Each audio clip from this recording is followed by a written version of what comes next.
Hello student, welcome to the interview experience for Bank of Maharashtra Journalist Officer Scale 2 and 3 2023। Okay, तो हम discuss करेंगे कि interview का क्या एक्सपीरियंस रहता है, किस टाइप के क्वेश्चंस पूछे जाते हैं और किस तरह इंटरव्यू प्रोसेस होती है। मैंने लास्ट टाइम इंटरव्यू दिया था एंड मैं आपको जो अपना एक्सपीरियंस शेयर करना चाहता हूँ। इसमें हम पहले डिस्कस करते, इसमें दो पार्ट में है। पहले डॉक्यूमेंटेशन होती है आपकी, उसके बाद आपका इंटरव्यू होता है।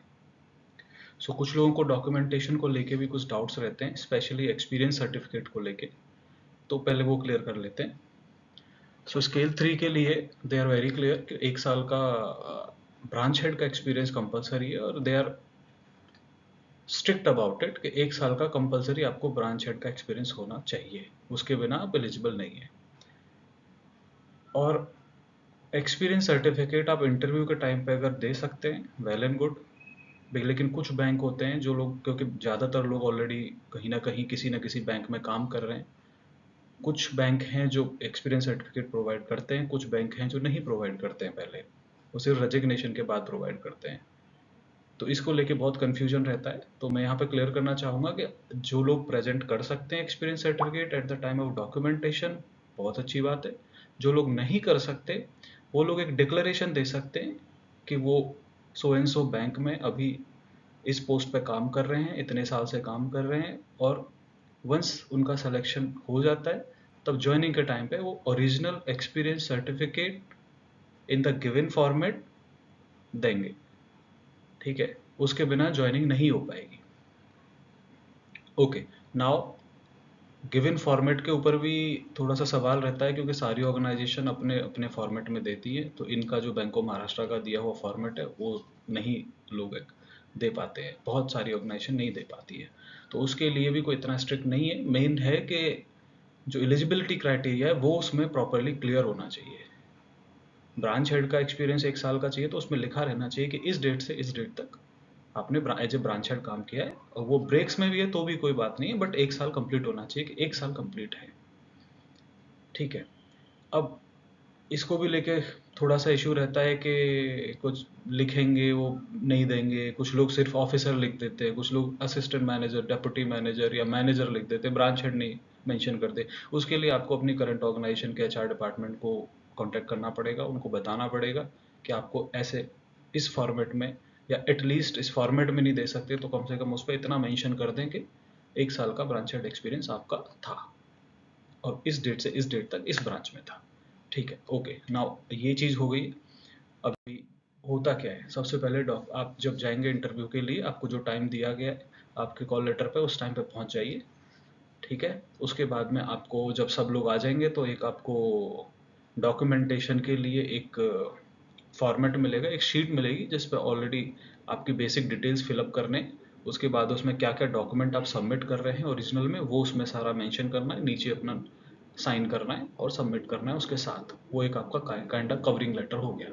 उसी ऑर्डर में आप अपने सारे सर्टिफिकेट लगा लीजिए। उसके बाद वो लोग एक एक करके नाम वाइज आपको बुलाएंगे। आप एक एक करके जाके अपने सारे ओरिजिनल सर्टिफिकेट और साथ में जीरोक्स कॉपी सबमिट कर दें। ये प्रोसेस, और इसमें इतना टेंशन लेने की बात नहीं है। स्टाफ बहुत कोऑपरेटिव रहता है, सारे लोग हेल्प करते हैं, तो इतना कोई प्रॉब्लम वाली बात नहीं है। वो लोग काफ़ी प्रैग्मेटिक हैं और काफ़ी समझते हैं चीज़ें। हर ऑर्गेनाइजेशन के अलग अलग क्राइटेरिया होते हैं, लेकिन सारे ओरिजिनल सर्टिफिकेट आपको साथ में लेके जाना है। आपके जितने भी एजुकेशनल सर्टिफिकेट हैं या एक्सपीरियंस लेटर है या ऑर्गेनाइजेशन से जुड़ी हुई जो भी चीज़ें हैं। ओके, अभी जब आपका डॉक्यूमेंटेशन कंप्लीट हो जाएगा तो आप इंटरव्यू के लिए अंदर जाएंगे रूम में। ओके, तो इंटरव्यू के लिए पहले तो मेरा एक्सपीरियंस जो था, वहाँ पे कोई बहुत बड़ी स्क्रीन वगैरह नहीं थी, एक लैपटॉप रखा हुआ था। लैपटॉप पे वीडियो कॉलिंग के थ्रू इंटरव्यू होगा। ठीक है, पैनल में मोस्टली 4 से 5 लोग रहेंगे। और इंटरव्यू कैसे प्रोसीड होता है वो मैं आपको बताता हूँ आगे। तो सबसे पहला सवाल तो आपके इंट्रोडक्शन के लिए रहेगा। ठीक है, इंट्रोडक्शन में they might ask you, okay tell us about yourself या इंट्रोड्यूस योरसेल्फ। फर्स्ट क्वेश्चन तो 99% ऑफ द टाइम यही रहने वाला है। तो इसमें आप अपनी बेसिक चीज़ें मेंशन कर सकते हो। You can start with your name, I am so and so, I am working in so and so organization for this long. I am working at this post. I have worked at these places. I worked in these portfolios. तो अब reverse order में जाएंगे, वो complete करके आप थोड़ा सा अपने एजुकेशन के बारे में बता सकते हैं कि आई हैव डन मास्टर्स या graduation in so and so degree I have done. You can also mention your professional qualification कि मैं जीआई भी कर चुका हूँ, सीआई भी कर चुका हूँ, ठीक है, या CCP, MSME, banking correspondent, what ever, जो भी आपने सर्टिफिकेशन भी कर रखे वो भी आप यहाँ पे मेंशन कर सकते हैं। आप इससे पहले खत्म करेंगे वो अगले क्वेश्चंस करना स्टार्ट करेंगे। मेनली क्वेश्चन होंगे आप करेंटली किस ब्रांच में हैं, किस तरह का काम कर रहे हैं। तो उस ब्रांच का जो आप करेंटली जहाँ पे काम कर रहे हैं या जहाँ आपने लास्ट काम किया है वो आप अच्छे से समझ लें। उस जिस तरह के प्रोडक्ट से आपने डील किया है वो चीज़ें समझ लें। सपोज आप एमएसएमई ब्रांच में हैं तो एमएसएमई लोन्स को कैसे प्रोसेस करते हैं, आपके सबसे बड़े क्लाइंट्स कौन कौन से हैं, उस कितना उनका बिजनेस है, किस तरह का बिजनेस है, कौन सी इंडस्ट्री का बिजनेस है, इस तरह की चीज़ें आप थोड़ा सा समझ लें। आपसे थोड़ी सी क्रॉस क्वेश्चनिंग वहाँ पर कर सकते हैं। अगर आप लोन रिलेटेड ब्रांच में हैं जैसे कि एमएसएमई लोन्स, तो आपसे मेथड ऑफ लेंडिंग पूछ सकते हैं। मुझसे सेकंड मेथड ऑफ लेंडिंग पूछा गया था, फर्स्ट मेथड ऑफ लेंडिंग पूछा गया था, थर्ड मेथड ऑफ लेंडिंग पूछा गया था, ठीक है। तो उसमें आपको वो चीज़ें पता होनी चाहिए बेसिक्स, जो बिजनेस आप कर रहे हैं उससे रिलेटेड। अगर आप डिपॉजिट रिलेटेड ब्रांच में हैं तो आपको वो सब चीज़ें डीआईसीजीसी क्या है वो सब पता होना चाहिए, बैंकिंग रेट्स क्या हैं, रेपो क्या है, रिवर्स रेपो क्या है, बैंकिंग ऑपरेशन से रिलेटेड चीज़ें, लॉकर ऑपरेशन से, लॉकर का नया एग्रीमेंट आया है उसमें क्या क्या नई नई चीज़ें चेंज हुई हैं, ये सब चीज़ें आपको छोटी छोटी चीज़ें हैं जो पता होनी चाहिए। Gold loan related, loan to value ratio क्या होता है, हाउसिंग लोन कैसे हम डिस्ट्रीब्यूट करते हैं, कंपोजिट लोन क्या होते हैं, ये जो बेसिक क्वेश्चन है आपको अपनी ब्रांच से रिलेटेड बिजनेस से पता होने चाहिए।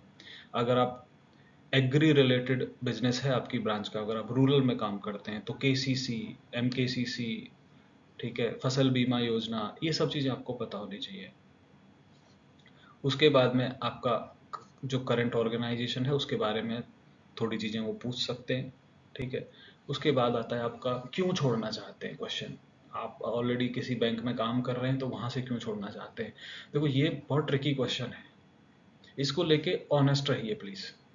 इसका आंसर में आपने बिल्कुल चीटिंग नहीं करनी है, थोड़ा सा बातों को शुगर कोट जरूर कर सकते हैं, ठीक है। सबसे बड़ा जो रीज़न होता है कि एक तो पोस्ट का जंप होता है कि ज़्यादातर लोग जो स्केल 2 के लिए जाएंगे वो स्केल 1 वाले होंगे। तो आप सीधा सीधा बोलिए मुझे एक स्केल हायर मिल रहा है, मेरा सैलरी इंक्रीज हो रहा है, ठीक है। थोड़ा सा अच्छे तरीके से और बोल सकते हो और इसको शुगर कोट कर सकते हैं। सेकंड रीज़न होता है कि सबसे कठिन सवाल होता है कि प्राइवेट से सरकारी में, क्योंकि वो अगर आप ऐसा बोलते हैं कि मैं सरकारी बैंक में आना चाहता हूँ तो वो थोड़ा ऑड लगता है, क्योंकि उनको लगता है कि आपको ऐसा लगता है कि सरकारी बैंक में काम नहीं होता है तो आप बिना काम करके पैसा लेना चाहते हैं। ऐसा मत बोलिए, ठीक है। मोस्ट प्रोबेबली आप अपनी जो करंट पोजीशन है उससे हायर पोजीशन पे आ रहे होंगे या फिर आपकी सैलरी बढ़ रही होगी, तो उस चीज़ को बोलिए कि मुझे मॉनेटरी बेनिफिट मिलेगा, अभी करंट मेरा इतना है, यहाँ पे आके मेरा इतना ग्रॉस या नेट या जो भी है, आप थोड़ा सा पढ़ लीजिए पैकेज उसके बारे में, स्केल 1 में क्या है, स्केल 2 में क्या है, 3 में क्या है, जो उनके स्केल्स हैं उसके हिसाब से, ठीक है। तो आप मॉनेटरी बेनिफिट्स का बता सकते हैं। उसके बाद में आप पोस्ट आपकी बढ़ रही है वो बता सकते हैं, फ्यूचर के ऑप्शंस ज़्यादा हैं वो बता सकते हैं, ठीक है। या फिर आप अगर कोर सेल्स में काम करते हैं तो आप ये भी बोल सकते हैं कि आपको बैंकिंग के सारे एस्पेक्ट्स जो है समझने को यहाँ पे मिलेंगे, जो कि आपको जो प्रॉपर एकदम सेल्स वाली जॉब है उसमें नहीं मिल रहा है। तो ये चीज़ें आप बोल सकते हैं, पर be honest with it, don't try to bluff, don't try to give some hypothetical answers कि I want to serve the community this and that, वो सब that's all waste, वो उनको सब पता होता है, ठीक है। तो बी ऑनेस्ट अबाउट इट। एक और सबसे बड़ा सवाल आता है पब्लिक सेक्टर बैंक को लेके, वो है आपकी पोस्टिंग का। वो लोग आपसे पक्का पूछेंगे कि आप कहीं भी पोस्टिंग के लिए तैयार हैं, तो आपको कोई भी हिचक या कोई लॉजिक रीजनिंग नहीं देना है। आपने सीधा सीधा बोलना है yes I am ready to work anywhere in India. आपको बिना झिझक फुल कॉन्फिडेंस के साथ ही आंसर देना है। ये आपका मेक एंड ब्रेक वाला क्वेश्चन होता है। अगर आप कुछ इफ एंड बट देते हैं कि मैं नहीं जा सकता, मेरा फैमिली सिचुएशन ऐसा है वैसा है, तो आप स्ट्रेट अवे बाहर हो। 99.99% ऑफ द चांस है कि आप सिलेक्शन नहीं होएगा आपका, क्योंकि इंटरव्यू राउंड जो है वो रिजेक्शन राउंड भी होता है। ओके, उसके अलावा आपकी ब्रांच का कितना बिजनेस है, कितना रेशो डिपॉजिट और एडवांस का है, किस तरह के एडवांसेज हैं, बल्क डिपॉजिट्स हैं कि नहीं है। ठीक है, ये सब सवाल आपसे पूछे जाएंगे। क्या किस तरह का बिजनेस नॉर्मली आपकी ब्रांच में होता है, तो उसके बारे में तो आपको पता ही रहता है ऑलरेडी, और थोड़ा सा ब्रश अप कर लो उससे रिलेटेड चीज़ों को लेके। ठीक है, आपके जो करंट ऑर्गेनाइजेशन के प्रोडक्ट हैं उनसे रिलेटेड भी वो सवाल पूछ सकते हैं कभी कभी, क्योंकि कभी कभी दे जस्ट कीप अपडेट, और मे भी कोई बंदा जो इंटरव्यू पैनल में वो आपकी ऑर्गेनाइजेशन से हो, पुराना कभी पहले रहा हो। तो आपकी मुझसे पूछा गया था, मेरी जो प्रीवियस ऑर्गेनाइजेशन थी उसके बारे में मुझसे कई सवाल पूछे गए थे कि उनका जो चैट बॉट है उसका नाम क्या है। एक सर्टेन प्रोडक्ट का पूछा था कि ये प्रोडक्ट को आपके पता है, मुझे वो नहीं पता था, तो मैंने ऑनेस्टली मना कर दिया था। ठीक है, उसके बाद में आपसे जनरल क्वेश्चंस पूछे जाते हैं। मुझसे पूछा गया था DICGC का फुल फॉर्म क्या है, उसमें जब वो चेंज हुआ था कि वो 1 लाख से 5 लाख इंश्योरेंस हुआ था, वो मुझे पूछा गया था। ठीक है, उसके बारे में जनरल सवाल जैसे LTV क्या होता है, सरफेसी क्या है, SMA रिलेटेड पूछ लेंगे, SMA 1 2 0 क्या है। ठीक है, तो ये सब सवाल जनरल क्वेश्चंस आप पढ़ के जाइए थोड़ा सा। ये मेनली आपका इंटरव्यू के जनरल सवाल होते हैं, बहुत प्रैग्मेटिक लॉजिकल इंटरव्यू होता है, बहुत अनाप शनाप सवाल आपसे नहीं पूछे जाएंगे। जनरल जनरल चीज़ें, कुछ करंट अफेयर्स भी आप बैंकिंग रिलेटेड पढ़ सकते हैं, RBI की गाइडलाइन वगैरह, ये जनरल सवाल होते हैं। ठीक है, तो इसके अलावा जो थोड़ा और जनरल चीज़ों का थोड़ा ध्यान रखिए कि अगर आपसे कोई सवाल पूछा गया है और आपको नहीं आता है, तो आप पोलाइटली मना कर दीजिए कि I am sorry sir, I do not know this, और I am not aware about this, या I have heard about it but I can not recall it right now. So but गलत answer या तुक्काबाजी मत करिए, यही मेरी honest advice है। और जिन लोगों ने ऑलरेडी रिटर्न निकाला हुआ है, आई एम होप ज़्यादातर लोगों का हो जाएगा, क्योंकि होता क्या है कि जितने लोगों ने रिटर्न निकाला है उसमें बहुत सारे लोग हैं जो इंटरव्यू देने ही नहीं आएंगे या जो एलिजिबल नहीं होंगे। तो बहुत लोग हैं कि जो नीचे बॉर्डर लाइन पे हैं, जो कट ऑफ से एकदम ऊपर हैं, वो भी प्लीज़ डिसहार्टन ना हो। फुल एकदम कॉन्फिडेंस के साथ प्रिपरेशन करो, होप रखो, फुल बिलीव के साथ करो कि आपका हो सकता है, क्योंकि इंटरव्यू राउंड का वेटेज काफ़ी है, और वो एकदम सिलेक्शन रिजेक्शन राउंड भी होता है। ठीक है, और इसमें पॉसिबिलिटी क्यों ज़्यादा है, क्योंकि बहुत सारे लोग हैं जो एग्ज़ाम तो दे देते हैं लेकिन एलिजिबल भी नहीं होते हैं एक्चुअली, किसी का ब्रांच हेड एक्सपीरियंस ही नहीं होगा स्किल 3 वालों के लिए। ठीक है, या फिर किसी को शायद टाइम ही नहीं होएगा उस दिन, उसका कोई काम आ जाएगा, नहीं आ पाएगा। ठीक है, या किसी को इंटरेस्ट ही नहीं होएगा जॉब चेंज करने में, उसको लगेगा ठीक है, या फिर उसका उसी करंट ऑर्गेनाइजेशन में ही हो सकता है प्रमोशन हो गया हो इन बिटवीन, तो वो नहीं आएगा, या फिर उसका कोई और जॉब लग गई हो, अभी CBO का रिजल्ट आया था उसका वहाँ हो गया हो। तो there are thousands of things जो कि लोगों को आने से रोकती हैं सब चीज़ों में। तो आप ऐसा डिसहार्टन मत होइए कि ऑलरेडी मैं तो बॉटम पे हूँ, मेरा तो होगा नहीं, कितने मार्क्स आ जाएंगे इंटरव्यू में, ऐसा नहीं होता है। बॉटम वाले भी सिलेक्शन होते हैं। So all the best.